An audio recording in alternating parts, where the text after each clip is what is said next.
हम वंदना ठाकुर समस्त मिथिलावासी के प्रणाम करै छी।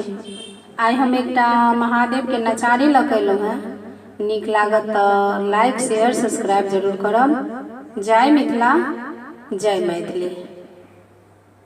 सच्चा मन से जो बाबा पर ध्यान धरेला, सच्चा दिल से जो बाबा पर ध्यान धरेला, भोले बाबा के दर्शन माँ सुबह शाम करेला।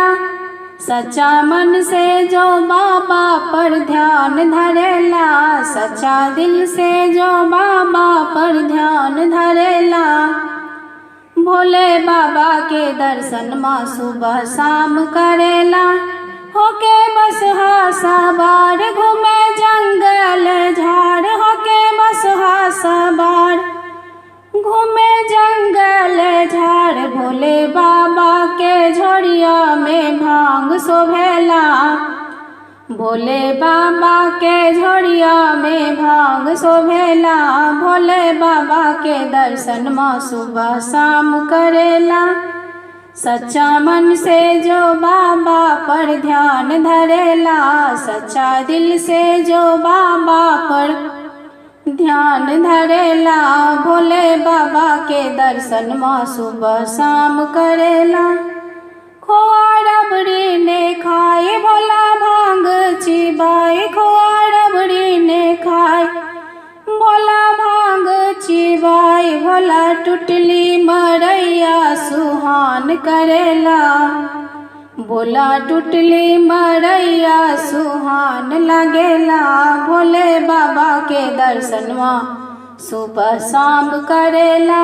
सच्चा मन से जो बाबा पर ध्यान धरेला, सच्चा दिल से जो बाबा पर ध्यान धरेला, भोले बाबा के दर्शन माँ सुबह शाम करेला।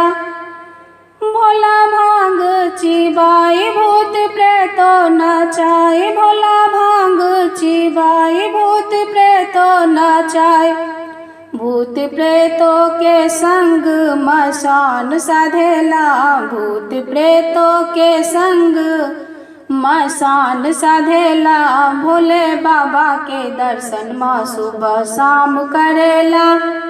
सच्चा मन से जो बाबा पर ध्यान धरेला, सच्चा दिल से जो बाबा पर ध्यान धरेला, भोले बाबा के दर्शन माँ सुबह शाम करेला, भोले बाबा के दर्शन माँ सुबह शाम करेला। ओम नमः शिवाय।